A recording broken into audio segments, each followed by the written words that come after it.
Thank you, Madam Chair. Ms. Hill-Gabriel, it's great to have you here with us this afternoon. As you know, I feel like sometimes I sound like a broken record because all I talk about is the situation that we have in my district. The Everglades is part of my district, and we have been working on Everglades restoration now for 2 decades.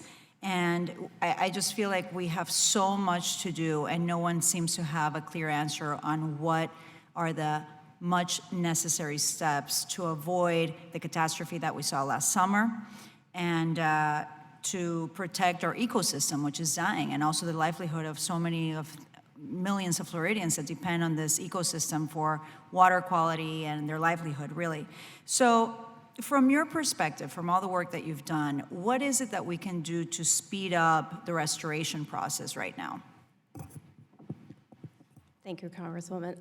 I think the first thing is, again, a common theme we've heard today, is that for all the success this committee has had in getting new projects authorized, we need help working with colleagues in the Appropriations Committee to make sure those newly authorized projects get funded. The amount of progress that's been able to be made by having the ability to authorize new projects get back on a regular cycle is clear. When you have that level of certainty, it really makes a difference because it filters all the way back down to beginning new planning studies and every step in the process it takes to bring a project up to Congress.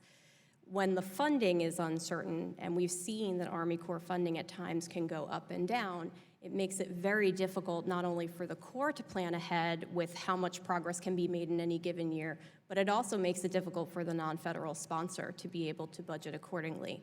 Where we've seen a lot of progress in the Everglades has been when the non-federal sponsor has taken the lead and said, well, we'll make sure we have the funding in place. So if we're able to get that $200 million in place this fiscal year and future fiscal years, that will make progress happen much, much faster. And as the chairwoman noted in her opening remarks, additional appropriations challenges like limiting the number of new starts can also be a barrier to making progress, not only on the Everglades, but on all of the projects that we're talking about here today.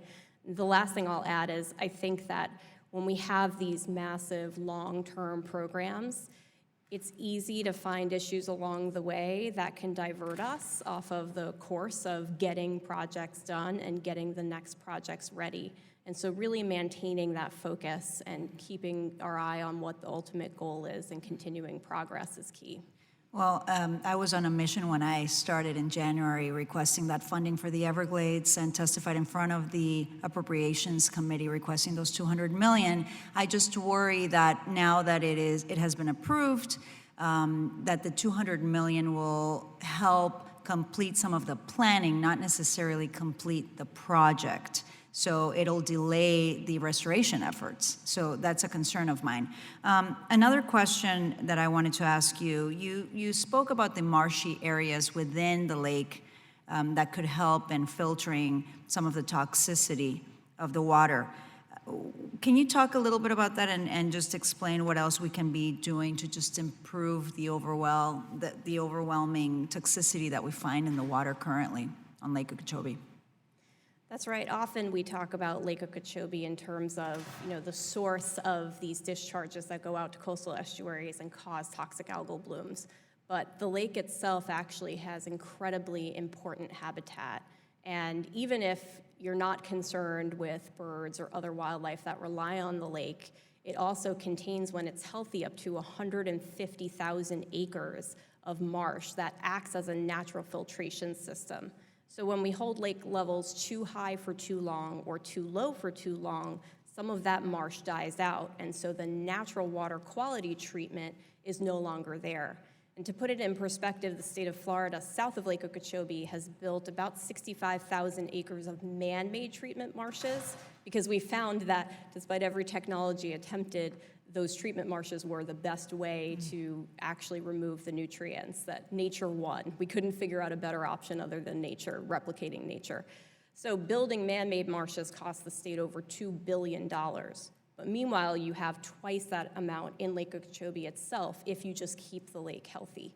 So it's important to also consider the habitat on the lake itself in the equation of trying to solve those water quality problems. Thank you so much. I've run out of time, but maybe I'll ask you some questions after. Thank you.